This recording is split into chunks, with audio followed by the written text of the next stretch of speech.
ನಮಸ್ಕಾರ ಸ್ನೇಹಿತರೆ, ಮತ್ತೊಮ್ಮೆ ಸ್ಪರ್ಧವಾಹಿನಿ ಯೂಟ್ಯೂಬ್ ಚಾನಲ್ಗೆ ಸ್ವಾಗತವನ್ನು ಕೋರ್ತಾ ಸ್ನೇಹಿತರೆ, ಇವತ್ತಿನ ತರಗತಿಯಲ್ಲಿ ನಾವು 6ನೇ ತರಗತಿಯ ಸಮಾಜ ವಿಜ್ಞಾನ ವಿಷಯಕ್ಕೆ ಸಂಬಂಧಿಸಿದಂತಹ ಅಧ್ಯಾಯ 3 ನಮ್ಮ ಹೆಮ್ಮೆಯ ಕರ್ನಾಟಕ ಎಂಬ ಪಾಠದ ಪ್ರಮುಖ ಪ್ರಶ್ನೋತ್ತರಗಳ ಬಗ್ಗೆ ಚರ್ಚೆ ಮಾಡ್ತಿದ್ದೀವಿ.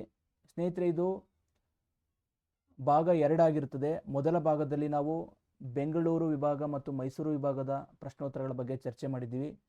ಈ ಒಂದು ವಿಭಾಗದಲ್ಲಿ ಅಥವಾ ಈ ಒಂದು ವಿಡಿಯೋದಲ್ಲಿ ನಾವು ಕಲಬುರಗಿ ವಿಭಾಗ ಮತ್ತು ಬೆಳಗಾವಿ ವಿಭಾಗದ ಪ್ರಮುಖ ಪ್ರಶ್ನೋತ್ತರಗಳ ಬಗ್ಗೆ ಚರ್ಚೆ ಮಾಡ್ತೀವಿ. ಇನ್ನೂ ಕೂಡ ಯಾರು ನಮ್ಮ ಚಾನಲನ್ನು ಸಬ್ಸ್ಕ್ರೈಬ್ ಮಾಡ್ಕೊಂಡಿಲ್ಲ ಅವರು ದಯವಿಟ್ಟು ಸಬ್ಸ್ಕ್ರೈಬ್ ಮಾಡ್ಕೊಳ್ಳಿ ಅಂತ ಹೇಳ್ತಾ ಇವತ್ತಿನ ತರಗತಿನ ಶುರು ಮಾಡೋಣ.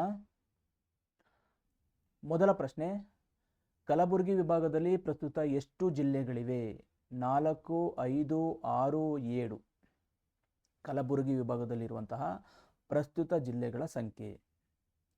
ಈ ಪ್ರಶ್ನೆಗೆ ಸರಿಯಾದ ಉತ್ತರ ಆಪ್ಷನ್ ಡಿ 7 ಅನ್ನೋದು ಸರಿಯಾದ ಉತ್ತರ ಆಗ್ತದೆ. ಕಲಬುರಗಿ, ಬೀದರ್, ಬಳ್ಳಾರಿ, ವಿಜಯನಗರ, ರಾಯಚೂರು, ಕೊಪ್ಪಳ, ಯಾದಗಿರಿ ಈ 7 ಜಿಲ್ಲೆಗಳು ಈ ವಿಭಾಗದಲ್ಲಿ ಇರುವಂಥದ್ದು. ಮುಂದಿನ ಪ್ರಶ್ನೆ ನೋಡೋಣ. ರಾಯಚೂರು ಜಿಲ್ಲೆಯನ್ನ ವಿಭಜಿಸಿ ಕೊಪ್ಪಳ ಜಿಲ್ಲೆಯನ್ನ ಯಾವ ವರ್ಷದಲ್ಲಿ ರಚಿಸಲಾಯಿತು? 1956ರಲ್ಲಿ, 1997, 2009, 2021. ರಾಯಚೂರು ಜಿಲ್ಲೆಯನ್ನ ವಿಭಜನೆ ಮಾಡಿ ಕೊಪ್ಪಳ ಜಿಲ್ಲೆಯನ್ನ ರಚನೆ ಮಾಡಿದಂತಹ ವರ್ಷ ಆಪ್ಷನ್ ಬಿ 1997 ಅನ್ನೋದು ಸರಿಯಾದ ಉತ್ತರ ಆಗ್ತದೆ. 1997ರಲ್ಲಿ ರಾಯಚೂರು ಜಿಲ್ಲೆಯನ್ನ ವಿಭಜಿಸಿ ಕೊಪ್ಪಳ ಜಿಲ್ಲೆಯನ್ನ ರಚನೆ ಮಾಡಲಾಯಿತು. ನೆಕ್ಸ್ಟ್ ಕ್ವಶನ್, ಕಲಬುರಗಿ ವಿಭಾಗದ ಯಾವ ಜಿಲ್ಲೆಯು ಅಕ್ಟೋಬರ್ 2, 2021ರಂದು ಅಸ್ತಿತ್ವಕ್ಕೆ ಬಂದಿತು? ಯಾದಗಿರಿ, ಕೊಪ್ಪಳ, ವಿಜಯನಗರ, ಬೀದರ್.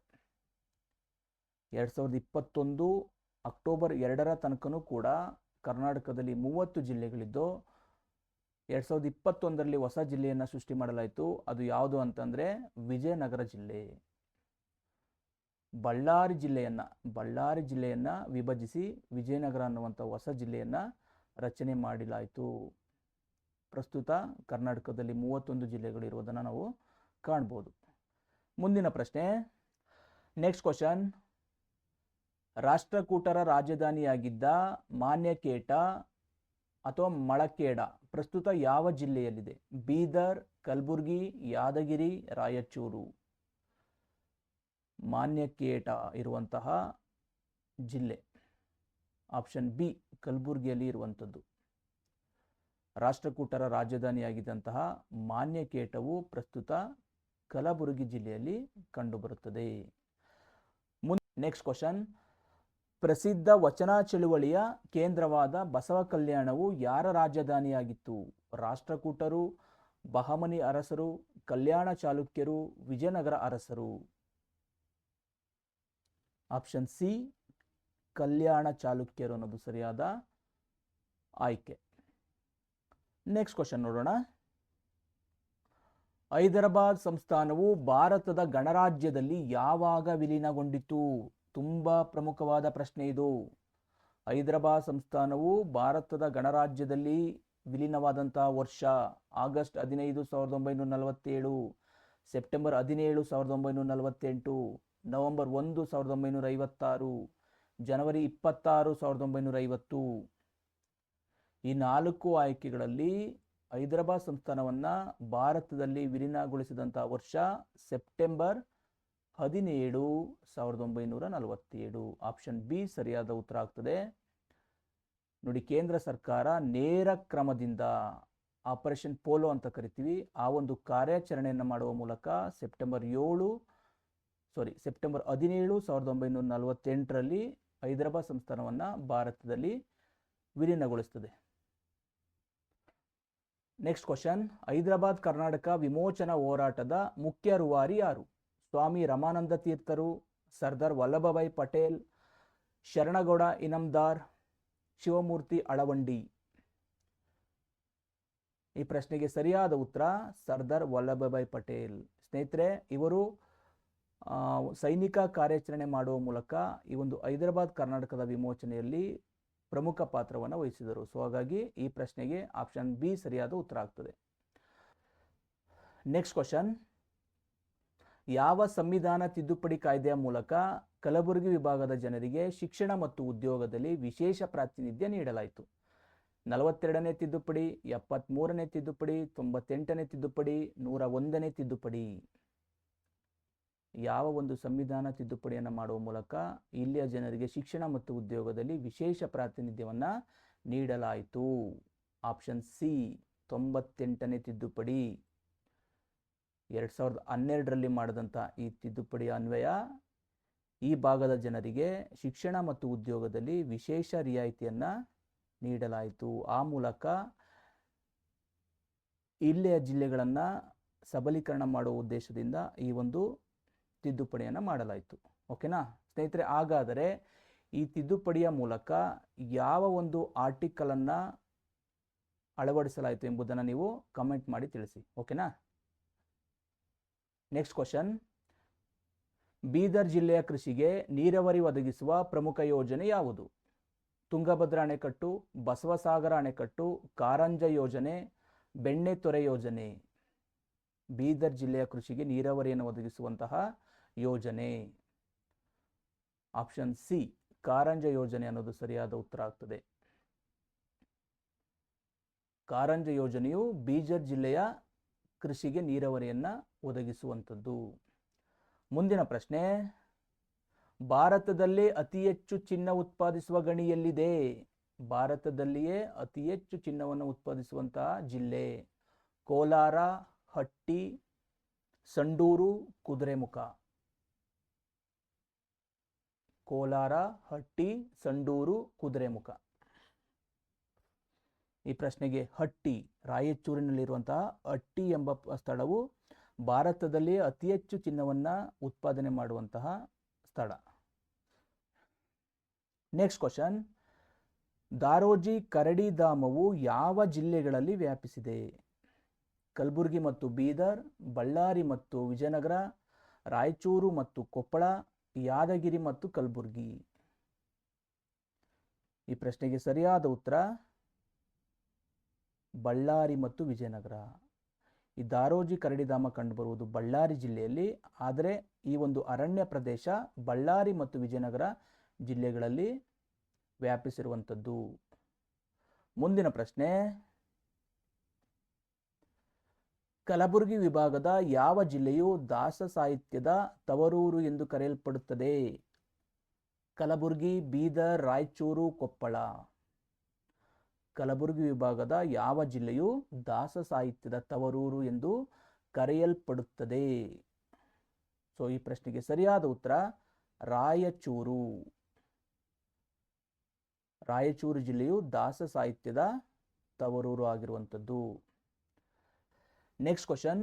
ಕನ್ನಡದ ಮೊದಲ ವ್ಯಾಕರಣ ಗ್ರಂಥ ಶಬ್ದಮಣಿ ದರ್ಪಣ ರಚಿಸಿದ ಕೇಶಿರಾಜ ಯಾವ ಜಿಲ್ಲೆಯವರು?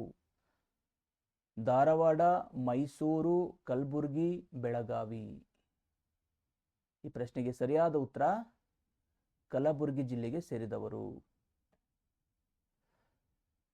ನೆಕ್ಸ್ಟ್ ಕ್ವಶನ್ ನೋಡೋಣ. ಬೀದರ್ ಜಿಲ್ಲೆಯ ಯಾವ ಸಾಂಪ್ರದಾಯಿಕ ಕಲೆಯು ಜಗತ್ ಪ್ರಸಿದ್ಧವಾಗಿದೆ? ಕಿನ್ನಾಳ ಗೊಂಬೆಗಳು, ಬಿದಿರಿ ಕಲೆ, ತೊಗಲು ಗೊಂಬೆಯಾಟ, ಕೌದಿ ಕಲೆ. ಬೀದರ್ ಜಿಲ್ಲೆಯ ಜಗತ್ ಪ್ರಸಿದ್ಧ ಕಲೆ ಬಿದರಿ ಕಲೆ ಅನ್ನೋದು ಇದಕ್ಕೆ ಸರಿಯಾದ ಉತ್ತರ ಆಗ್ತದೆ. ನೆಕ್ಸ್ಟ್ ಕ್ವಶನ್ ನೋಡೋಣ. ಕರ್ನಾಟಕ ಕೇಂದ್ರೀಯ ವಿಶ್ವವಿದ್ಯಾಲಯವು ಯಾವ ಜಿಲ್ಲೆಯಲ್ಲಿದೆ? ಧಾರವಾಡ, ರಾಯಚೂರು, ಕಲಬುರಗಿ, ಬಳ್ಳಾರಿ. ಕರ್ನಾಟಕ ಕೇಂದ್ರೀಯ ವಿಶ್ವವಿದ್ಯಾಲಯ. ಸರಿಯಾದ ಉತ್ತರ ಕಲಬುರಗಿ. ಕಲಬುರಗಿ ಅನ್ನೋದು ಸರಿಯಾದ ಉತ್ತರ ಆಗ್ತದೆ. ಕಲಬುರಗಿ ಜಿಲ್ಲೆಯಲ್ಲಿ ಕರ್ನಾಟಕ ಕೇಂದ್ರೀಯ ವಿಶ್ವವಿದ್ಯಾಲಯ ಇರುವಂಥದ್ದನ್ನು ನೋಡ್ಬೋದು. ಮುಂದಿನ ಪ್ರಶ್ನೆ. ಸಾವಿರಾರು ವಿದ್ಯಾರ್ಥಿಗಳಿಗೆ ದಾಸೋಹ ಮತ್ತು ವಿದ್ಯಾದಾನ ನೀಡುವಂತಹ ಗವಿಸಿದ್ದೇಶ್ವರ ಮಠ ಎಲ್ಲಿದೆ?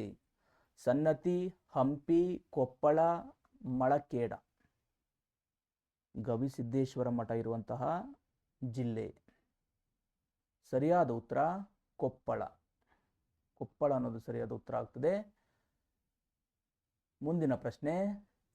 ಕಲಬುರಗಿಯಲ್ಲಿ 1907ರಲ್ಲಿ ಸ್ಥಾಪಿತವಾದ ರಾಷ್ಟ್ರೀಯ ಶಾಲೆ ಯಾವುದು? ಹಮ್ದರ್ದ್ ರಾಷ್ಟ್ರೀಯ ಶಾಲೆ, ಉಸ್ಮಾನಿಯಾ ರಾಷ್ಟ್ರೀಯ ಶಾಲೆ, ನೂತನ ವಿದ್ಯಾಲಯ, ವಿದ್ಯಾನಂದ ಗುರುಕುಲ. ಈ ಪ್ರಶ್ನೆಗೆ ಸರಿಯಾದ ಉತ್ತರ ನೂತನ ವಿದ್ಯಾಲಯ. 1907ರಲ್ಲಿ ಸ್ಥಾಪನೆಯಾದಂತಹ ಒಂದು ಶಾಲೆ. ಮುಂದಿನ ಪ್ರಶ್ನೆ, ಹೈದರಾಬಾದ್ ನಿಜಾಮನ ಖಾಸಗಿ ಸೈನ್ಯದ ಹೆಸರೇನು? ತುಂಬ ಪ್ರಮುಖವಾದ ಪ್ರಶ್ನೆ. ನಾಯಕ ಪಡೆ, ರಜಾಕಾರರು, ಮೌರ್ಯ ಸೈನ್ಯ, ಪಾಳೆಗಾರ ಸೈನ್ಯ. ಹೈದರಾಬಾದ್ ನಿಜಾಮನ ಖಾಸಗಿ ಸೈನ್ಯ. ಆಪ್ಷನ್ ಬಿ ರಜಾಕಾರರು ಅನ್ನೋದು ಸರಿಯಾದ ಉತ್ತರ ಆಗ್ತದೆ. ಹೈದರಾಬಾದ್ ನಿಜಾಮನ ಖಾಸಗಿ ಸೈನ್ಯವನ್ನ ರಜಾಕಾರರು ಅಂತ ಕರೀತಾ ಇದ್ರು. ನೆಕ್ಸ್ಟ್ ಕ್ವಶನ್ ನೋಡೋಣ. ಕರ್ನಾಟಕ ವಿಶ್ವವಿದ್ಯಾಲಯವು ಯಾವ ಸ್ಥಳದಲ್ಲಿದೆ? ಕಲಬುರಗಿ, ಬಳ್ಳಾರಿ, ಹಂಪಿ, ರಾಯಚೂರು. ಈ ಪ್ರಶ್ನೆಗೆ ಸರಿಯಾದ ಉತ್ತರ ಹಂಪಿ. ಹಂಪಿಯಲ್ಲಿ ಕನ್ನಡ ವಿಶ್ವವಿದ್ಯಾಲಯ ಇರುವಂಥದ್ದನ್ನು ನಾವು ನೋಡ್ಬೋದು. ಮುಂದಿನ ಪ್ರಶ್ನೆ, ಸುರಪುರ ಸಂಸ್ಥಾನದ ಬ್ರಿಟಿಷ್ ವಿರೋಧಿ ಹೋರಾಟಗಾರ ಯಾರು? ಕೃಷ್ಣಪ್ಪ ನಾಯಕ, ವೆಂಕಟಪ್ಪ ನಾಯಕ, ಸ್ವಾಮಿ ರಾಮಾನಂದ ತೀರ್ಥರು, ಶರಣಗೌಡ ಇನಾಮದಾರ್. ಸುರಪುರ ಸಂಸ್ಥಾನದ ಬ್ರಿಟಿಷ್ ವಿರೋಧಿ ಹೋರಾಟಗಾರರು. ಸರಿಯಾದ ಉತ್ತರ ವೆಂಕಟಪ್ಪ ನಾಯಕ. ಆಪ್ಷನ್ ಬಿ ಸರಿಯಾದ ಉತ್ತರ ಆಗ್ತದೆ. ಸುರಪುರದ ವೆಂಕಟಪ್ಪ ನಾಯಕರು ಪ್ರಥಮ ಸ್ವಾತಂತ್ರ್ಯ ಸಂಗ್ರಾಮದ ಸಮಯದಲ್ಲಿ ಬ್ರಿಟಿಷರ ವಿರುದ್ಧ ಹೋರಾಡಿದ ಪ್ರಮುಖ ಸ್ವಾತಂತ್ರ್ಯ ಹೋರಾಟಗಾರರು. ಬೆಳಗಾವಿ ವಿಭಾಗಕ್ಕೆ ಸೇರಿದಂಥ ಪ್ರಮುಖ ಪ್ರಶ್ನೋತ್ತರಗಳಿವು. ಮುಂದಿನ ಪ್ರಶ್ನೆ, ಬೆಳಗಾವಿ ವಿಭಾಗದ ಜಿಲ್ಲೆಗಳು 1956ರವರೆಗೆ ಯಾವ ಪ್ರಾಂತ್ಯದ ಭಾಗಗಳಾಗಿದ್ದವು? ಮದ್ರಾಸ್ ಪ್ರಾಂತ್ಯ, ಮುಂಬೈ ಪ್ರಾಂತ್ಯ, ಹೈದರಾಬಾದ್ ಪ್ರಾಂತ್ಯ, ಕೊಡಗು ಪ್ರಾಂತ್ಯ. ಈ ಪ್ರಶ್ನೆಗೆ ಸರಿಯಾದ ಉತ್ತರ ಮುಂಬೈ ಪ್ರಾಂತ್ಯ ಅನ್ನೋದು ಸರಿಯಾದ ಉತ್ತರ ಆಗ್ತದೆ. 1956ರವರೆಗೆ ಕೂಡ ಈ ಜಿಲ್ಲೆಗಳು ಮುಂಬೈ ಪ್ರಾಂತ್ಯಕ್ಕೆ ಸೇರಿದವು. ಓಕೆನಾ? ನೆಕ್ಸ್ಟ್ ಕ್ವಶನ್, ಕರ್ನಾಟಕದ ಬನವಾಸಿಯು ಯಾವ ರಾಜಮನೆತನದ ರಾಜಧಾನಿಯಾಗಿತ್ತು? ಚಾಳುಕ್ಯರು, ಕದಂಬರು, ರಾಷ್ಟ್ರಕೂಟರು, ಹೊಯ್ಸಳರು. ಕರ್ನಾಟಕದ ಮೊದಲ ರಾಜವಂಶ ಅದು. ಈ ಪ್ರಶ್ನೆಗೆ ಸರಿಯಾದ ಉತ್ತರ ಕದಂಬರು. ಕ್ವಶನ್, ಕಿತ್ತೂರು ರಾಣಿ ಚೆನ್ನಮ್ಮ ಬ್ರಿಟಿಷರ ವಿರುದ್ಧ ಯಾವಾಗ ಹೋರಾಟ ನಡೆಸಿದಳು? 1824, 1857, 1924, 1947. ಬ್ರಿಟಿಷರ ವಿರುದ್ಧ ಕಿತ್ತೂರು ರಾಣಿ ಚೆನ್ನಮ್ಮ ಹೋರಾಟ ನಡೆಸಿದಂತಹ ವರ್ಷ 1924 ಸರಿಯಾದ ಉತ್ತರ ಆಗ್ತದೆ. ಮುಂದಿನ ಪ್ರಶ್ನೆಗೆ ಹೋಗೋಣ. ಮಹಾತ್ಮ ಗಾಂಧೀಜಿಯವರು ಅಧ್ಯಕ್ಷತೆ ವಹಿಸಿದ ಏಕಮಾತ್ರ ಕಾಂಗ್ರೆಸ್ ಅಧಿವೇಶನ ನಡೆದ ಸ್ಥಳ ಯಾವುದು? ತುಂಬಾ ಇಂಪಾರ್ಟೆಂಟ್ ಪ್ರಶ್ನೆ ಇದು. ಬೆಂಗಳೂರು, ಧಾರವಾಡ, ಬೆಳಗಾವಿ, ವಿಜಯಪುರ. ಈ ಪ್ರಶ್ನೆಗೆ ಸರಿಯಾದ ಉತ್ತರ ಬೆಳಗಾವಿ ಕಾಂಗ್ರೆಸ್ ಅಧಿವೇಶನ ಅಂತ ಕರಿತೀವಿ. 1924ರಲ್ಲಿ ನಡೆದಂತಹ ಒಂದು ಅಧಿವೇಶನ, ಗಾಂಧೀಜಿಯವರು ಪಾಲ್ಗೊಂಡಂತಹ ಅಥವಾ ಅಧ್ಯಕ್ಷತೆಯನ್ನು ವಹಿಸಿದಂತಹ ಏಕಮಾತ್ರ ಒಂದು ಅಧಿವೇಶನ ಆಗಿರುವಂಥದ್ದು ಇದು. ಓಕೆನಾ? ಮುಂದಿನ ಪ್ರಶ್ನೆ ನೋಡೋಣ. ಉತ್ತರ ಕನ್ನಡ ಜಿಲ್ಲೆಯ ಎಷ್ಟು ಶೇಕಡ ಭಾಗ ಅರಣ್ಯ ಪ್ರದೇಶವಾಗಿದೆ? ಉತ್ತರ ಕನ್ನಡ ಜಿಲ್ಲೆ ಅತಿ ಹೆಚ್ಚು ಅರಣ್ಯ ಪ್ರದೇಶವನ್ನು ಹೊಂದಿರುವಂತಹ ಒಂದು ಸ್ಥಳ ಕರ್ನಾಟಕದಲ್ಲಿ ಅಥವಾ ಜಿಲ್ಲೆ, ಅದು ಎಷ್ಟು ಶೇಕಡ ಭಾಗವನ್ನು ಅರಣ್ಯ ಪ್ರದೇಶವನ್ನು ಹೊಂದಿದೆ ಅಂತ? 50% ಭಾಗ, 60% ಭಾಗ, 70%, 80%. ಉತ್ತರ ಕನ್ನಡ ಜಿಲ್ಲೆಯ 80% ಅರಣ್ಯ ಪ್ರದೇಶವನ್ನು ಹೊಂದಿರುವಂಥದ್ದು. ಮುಂದಿನ ಪ್ರಶ್ನೆ, ಕೃಷ್ಣಾ ನದಿಗೆ ಅಡ್ಡಲಾಗಿ ನಿರ್ಮಿಸಿರುವ ಅಣೆಕಟ್ಟು ಯಾವುದು? ನವಿಲು ತೀರ್ಥ, ಆಲಮಟ್ಟಿ, ಕಾರಂಜ, ಸೂಪ. ಕೃಷ್ಣಾ ನದಿಗೆ ಅಡ್ಡಲಾಗಿ ನಿರ್ಮಿಸಿರುವಂತಹ ಪ್ರಮುಖ ಅಣೆಕಟ್ಟು ಆಲಮಟ್ಟಿ ಅಣೆಕಟ್ಟು ಸರಿಯಾದ ಉತ್ತರ ಆಗ್ತದೆ. ಇದನ್ನ ಕೃಷ್ಣಾ ನದಿಗೆ ನಿರ್ಮಾಣ ಮಾಡಿರುವಂಥದ್ದು. ನೆಕ್ಸ್ಟ್ ಕ್ವಶನ್, ಬೆಳಗಾವಿ ವಿಭಾಗದ ಯಾವ ಜಿಲ್ಲೆಯು ಮೀನುಗಾರಿಕೆಗೆ ಪ್ರಸಿದ್ಧವಾಗಿದೆ? ನಮ್ಮ ಕರ್ನಾಟಕದ ಪ್ರಮುಖ 3 ಕರಾವಳಿ ಜಿಲ್ಲೆಗಳು, ಅದರಲ್ಲಿ 2 ಜಿಲ್ಲೆಗಳು ಮೈಸೂರು ವಿಭಾಗಕ್ಕೆ ಸೇರ್ತವೆ. ಯಾವುದು? ದಕ್ಷಿಣ ಕನ್ನಡ ಮತ್ತು ಉಡುಪಿ. ಬೆಳಗಾವಿ ವಿಭಾಗದ ಒಂದು ಜಿಲ್ಲೆ ಕರಾವಳಿ ಒಂದು ಜಿಲ್ಲೆಯಾಗಿದೆ. ಅದು ಯಾವುದು ಅಂತಂದರೆ ಉತ್ತರ ಕನ್ನಡ. ಅಲ್ಲಿ ಮೀನುಗಾರಿಕೆ ಪ್ರಸಿದ್ಧಿಯಾಗಿರುವಂಥದ್ದು ಉತ್ತರ ಕನ್ನಡ ಜಿಲ್ಲೆ ಅನ್ನೋದು ಸರಿಯಾದ ಉತ್ತರ ಆಗ್ತದೆ. ಮುಂದಿನ ಪ್ರಶ್ನೆ, ಭಾರತ ರತ್ನ ಪುರಸ್ಕೃತ ಹಿಂದೂಸ್ತಾನಿ ಸಂಗೀತಗಾರ ಪಂಡಿತ್ ಭೀಮ್ಸೇನ್ ಜೋಶಿ ಯಾವ ಜಿಲ್ಲೆಯವರು? ಬೆಳಗಾವಿ, ವಿಜಯಪುರ, ಧಾರವಾಡ, ಗದಗ. ಈ ಪ್ರಶ್ನೆಗೆ ಸರಿಯಾದ ಉತ್ತರ ಧಾರವಾಡ ಜಿಲ್ಲೆಗೆ ಸೇರಿದವರು ಇವರು. ಮುಂದಿನ ಪ್ರಶ್ನೆ, ಕನ್ನಡ ನಿಘಂಟನ್ನು ರಚಿಸಿದ ಫರ್ಡಿನೆಂಡ್ ಕಿಟಲ್ ಅವರ ಕಾರ್ಯಭೂಮಿ ಯಾವುದಾಗಿತ್ತು? ಬೆಳಗಾವಿ, ಮೈಸೂರು, ಧಾರವಾಡ, ಮಂಗಳೂರು. ಈ ಪ್ರಶ್ನೆಗೆ ಸರಿಯಾದ ಉತ್ತರ ಧಾರವಾಡ ಅನ್ನೋದು ಸರಿಯಾದ ಉತ್ತರ ಆಗ್ತದೆ. ಮುಂದಿನ ಪ್ರಶ್ನೆ, ವಚನ ಪಿತಾಮಹ ಎಂದು ಯಾರನ್ನು ಕರೆಯಲಾಗುತ್ತದೆ? ಬಸವಣ್ಣ, ಡಾಕ್ಟರ್ ಪಗು ಅಳಗಟ್ಟಿ, ಅಕ್ಕ ಮಹಾದೇವಿ, ಅಲ್ಲಮ ಪ್ರಭು. ವಚನ ಪಿತಾಮಹ ಎಂದು ಯಾರನ್ನು ಕರೆಯಲಾಗುತ್ತದೆ ಅಂತ ಆಪ್ಷನ್ ಬಿ ಡಾಕ್ಟರ್ ಫಾಗು ಅಳೆಗಟ್ಟಿ ಅನ್ನೋದು ಸರಿಯಾದ ಉತ್ತರ ಆಗ್ತದೆ. ಇವರನ್ನ ವಚನ ಪಿತಾಮಹ ಅಂತ ಕರೀತಾರೆ. ತುಂಬ ಪ್ರಮುಖವಾದ ಪ್ರಶ್ನೆ ಇದು. ಎಕ್ಸಾಮಲ್ಲಿ ಬರುವಂಥ ಸಾಧ್ಯತೆ ತುಂಬ ಹೆಚ್ಚಾಗಿರ್ತದೆ. ಮುಂದಿನ ಪ್ರಶ್ನೆ, ಬ್ಯಾಡಗಿಯು ಯಾವ ಕೃಷಿ ಉತ್ಪನ್ನಕ್ಕೆ ಅತ್ಯಂತ ಪ್ರಸಿದ್ಧಿಯಾಗಿದೆ? ಏಲಕ್ಕಿ, ಬೆಲ್ಲ, ದ್ರಾಕ್ಷಿ, ಒಣಮೆಣಸಿನಕಾಯಿ. ತುಂಬ ಪ್ರಖ್ಯಾತಿಯನ್ನು ಪಡೆದಿರುವಂತಹ ಒಂದು ಕೃಷಿ ಉತ್ಪನ್ನ ಒಣಮೆಣಸಿನಕಾಯಿ, ಬ್ಯಾಡಗಿಯ ಮೆಣಸಿನಕಾಯಿ ಅಂತ ಕರಿತೀವಿ. ಹಾವೇರಿ ಜಿಲ್ಲೆಯಲ್ಲಿ ಇರುವಂತಹ ಬ್ಯಾಡಗಿಯು ಒಣಮೆಣಸಿನಕಾಯಿ ಉತ್ಪಾದನೆಯಲ್ಲಿ ಪ್ರಸಿದ್ಧಿಯನ್ನು ಪಡೆದಿರುವಂಥದ್ದು. ಮುಂದಿನ ಪ್ರಶ್ನೆ, ವಿಶ್ವೇಶ್ವರಯ್ಯ ತಾಂತ್ರಿಕ ವಿಶ್ವವಿದ್ಯಾಲಯ ಎಲ್ಲಿದೆ? ಧಾರವಾಡ, ಬೆಳಗಾವಿ, ಹುಬ್ಬಳ್ಳಿ, ವಿಜಯಪುರ. ವಿಶ್ವೇಶ್ವರಯ್ಯ ತಾಂತ್ರಿಕ ವಿಶ್ವವಿದ್ಯಾಲಯ ಇರುವಂತಹ ಸ್ಥಳ ಅಥವಾ ಜಿಲ್ಲೆ ಬೆಳಗಾವಿ ಜಿಲ್ಲೆಯಲ್ಲಿ ಇರುವಂಥದ್ದು. ಆಪ್ಷನ್ ಬಿ ಸರಿಯಾದ ಉತ್ತರ ಆಗ್ತದೆ. ಮುಂದಿನ ಪ್ರಶ್ನೆ, ಕರ್ನಾಟಕದ ವಾಣಿಜ್ಯ ಕೇಂದ್ರ ಎಂದು ಯಾವ ನಗರವನ್ನು ಕರೆಯುತ್ತಾರೆ? ಬೆಳಗಾವಿ, ಧಾರವಾಡ, ಹುಬ್ಬಳ್ಳಿ, ಕಾರವಾರ. ಕರ್ನಾಟಕದ ವಾಣಿಜ್ಯ ಕೇಂದ್ರ. ಈ ಪ್ರಶ್ನೆಗೆ ಹುಬ್ಬಳ್ಳಿ ಅನ್ನೋದು ಸರಿಯಾದ ಉತ್ತರ ಆಗ್ತದೆ. ಓಕೆನಾ? ಮುಂದಿನ ಪ್ರಶ್ನೆ, ಅಂಧ ಮಕ್ಕಳಿಗೆ ಸಂಗೀತ ಕಲಿಸಲು ಆಶಯ ನೀಡಿದಂತಹ ಗಾನಯೋಗಿ ಯಾರು? ಪಂಡಿತ್ ಮಲ್ಲಿಕಾರ್ಜುನ ಮನ್ಸೂರ್, ಪಂಚಾಕ್ಷರಿ ಗವಾಯಿ, ಬಾಲೆ ಖಾನ್, ಗಂಗೂಬಾಯಿ ಹಾನಗಲ್. ಅಂಧ ಮಕ್ಕಳಿಗಾಗಿ ಸಂಗೀತ ಕಲಿಸಲು ಆಶಯ ನೀಡಿದಂಥ ಗಾನಯೋಗಿ ಆಪ್ಷನ್ ಬಿ ಪಂಚಾಕ್ಷರಿ ಗವಾಯಿ ಅನ್ನೋದು ಸರಿಯಾದ ಉತ್ತರ. ಓಕೆನಾ? ಮುಂದಿನ ಪ್ರಶ್ನೆಗೆ ಹೋಗೋಣ. ಸಿರಿಗನ್ನಡಂ ಗೆಲ್ಗೆ ಎಂಬ ಘೋಷವಾಕ್ಯ ನೀಡಿದವರು ಯಾರು?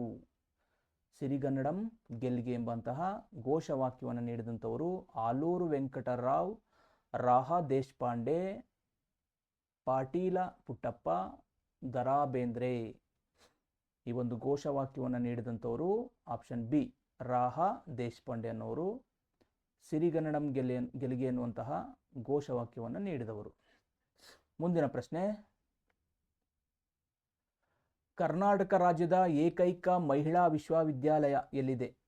ಕರ್ನಾಟಕ ರಾಜ್ಯದಲ್ಲಿರುವಂತಹ ಏಕೈಕ ಮಹಿಳಾ ವಿಶ್ವವಿದ್ಯಾಲಯ ಬೆಂಗಳೂರು, ಮೈಸೂರು, ವಿಜಯಪುರ, ಕಲಬುರಗಿ. ಈ ಪ್ರಶ್ನೆಗೆ ಸರಿಯಾದ ಉತ್ತರ ವಿಜಯಪುರ ಅನ್ನೋದು ಸರಿಯಾದ ಉತ್ತರ ಆಗ್ತದೆ. ಇದು ಕರ್ನಾಟಕದಲ್ಲಿರುವಂತಹ ಏಕೈಕ ಮಹಿಳಾ ವಿಶ್ವವಿದ್ಯಾಲಯ. ಅದರ ಹೆಸರು ಅಕ್ಕ ಮಹಾದೇವಿ ಮಹಿಳಾ ವಿಶ್ವವಿದ್ಯಾಲಯ ಅಂತ. ಓಕೆನಾ? ನೆಕ್ಸ್ಟ್ ಕ್ವಶನ್ ನೋಡೋಣ. ಬಾದಾಮಿ ಯಾವ ಅರಸು ಮನೆತನದ ರಾಜಧಾನಿಯಾಗಿತ್ತು?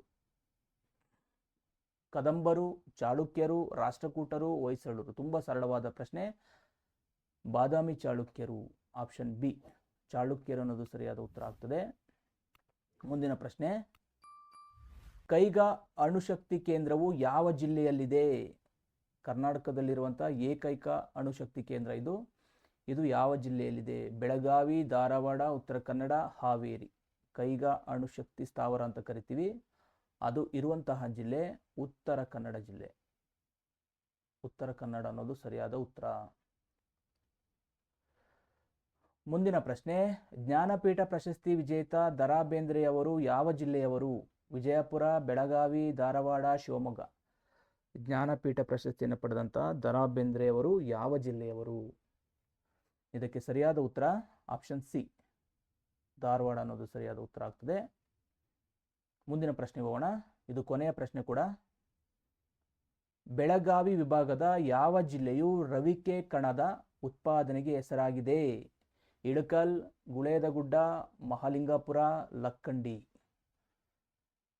ರವಿಕೆ ಕಣದ ಉತ್ಪಾದನೆಗೆ ಪ್ರಸಿದ್ಧಿಯನ್ನು ಪಡೆದಿರುವಂತಹ ಜಿಲ್ಲೆ ಬೆಳಗಾವಿ ವಿಭಾಗದಲ್ಲಿ.